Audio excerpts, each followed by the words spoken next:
My name is Rolf Rosenkranz. I'm the editor with Devex, and I'm here in Brussels at the European Development Days. And with me is Paul Garnett, the Director of Technology Policy at Microsoft. Got it. Paul, thank you so much for being with us. Great. Thanks, Rolf.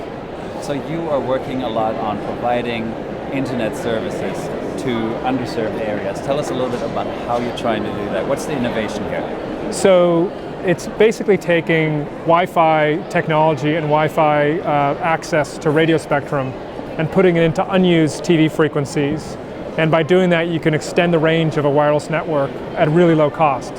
So we're taking these new technologies in combination with other wireless technologies and partnering with companies in Africa and other places around the world to deploy networks and deliver really low-cost access to consumers. And what sort of usual or maybe unusual suspects are you looking for in those types of partnerships that you're striking? Well, it's all basically public-private partnerships. So we'll find basically an internet service provider in an African country or in perhaps a Southeast Asian country, someone who's actually in that market, knows it well, knows about wireless networks, has a good reputation, and then also partnering with public sector. So we'll find maybe a Ministry of Education or Health that has an interest and a need to deliver access to its citizens, combine that together, and then come up with a model that can work. And how variable are those models? I mean, is there a cookie cutter menu of options that you work off or not? There's no one size fits all. So just to give you an example, we have two projects in East Africa right now, one in Kenya and one in Tanzania. Kenya is in rural areas, in an area near Nanyuki in the northern part of Kenya.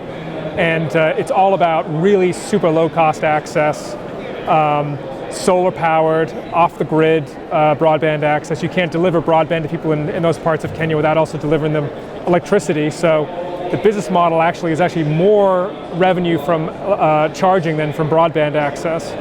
And it's a combination of charging and bandwidth sellers in the villages, schools, healthcare clinics, government offices. Tanzania is urban, right in the middle of the city. It's university campus Wi-Fi networks enabled by this new wireless technology, and it's basically delivering to the university students a solution that's a combination of a device, services, and applications. And the price point obviously is going to be quite different for the university student in Dar es Salaam than it is for someone who's living in a rural area in Kenya. So quite different. And every one of these projects is going to be going to have a little different flavor to it based on what the particular company that we're partnering with wants to do. So what is in it for Microsoft? Tell us the business reasoning. Well, so Microsoft's not a broadband provider. We're not a telco. We don't build wireless networks ourselves. So for us, it's all about partnering with an ISP who knows how to do that. For us, it's all about devices and services. So every experience that we're thinking about delivering to a customer involves them having a really cool device and having the ability to access applications and services from the cloud, right? So the missing piece between that is the connectivity in a lot of places. So you have around the world about 4.5 billion people in the world who have never even accessed the internet. So how are we going to deliver services to those new customers?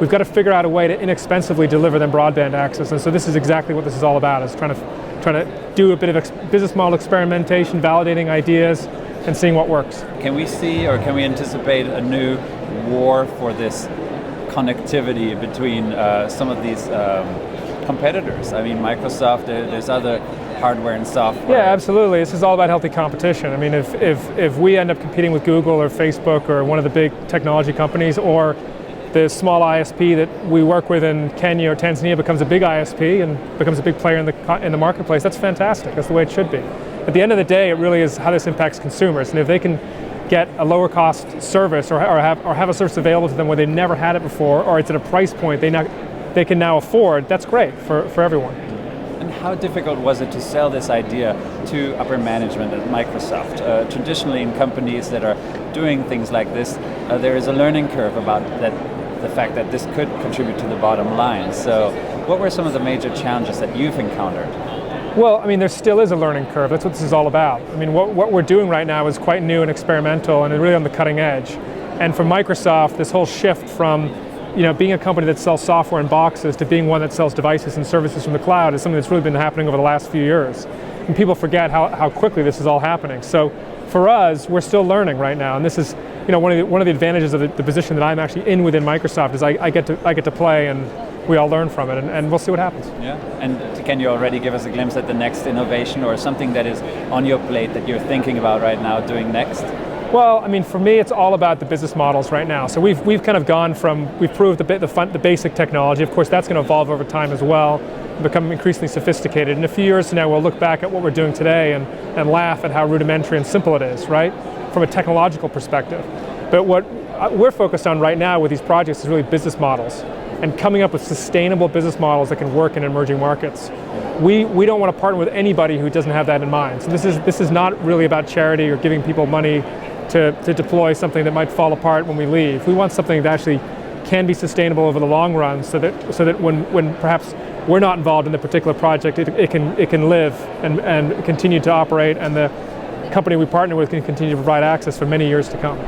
And what do you think traditional donors, the governments, the multilaterals, can learn from that? Well, so we are having some good conversations with some of the donor agencies in North America and Europe, and I think that all of them are focused on this. The idea of only supporting things that can be sustainable, that actually can take on a life of their own and really grow. It's not about just giving recipients of funding grants anymore and then walking away and hoping things work out. I mean, from the very beginning, we're focused on working with these companies on mentoring them and providing them with guidance on developing their business models so it can be sustainable. And I think that the governments and the donor agencies and the multilaterals are focused on the same things as well. And briefly, how would you say that this new connectivity that you're trying to achieve might affect the delivery of aid by other players as well, by the NGOs, the consulting firms? Absolutely. So think about the different verticals we're involved in, like in education or in healthcare or even in e-government, right? And some of the examples are quite simple today.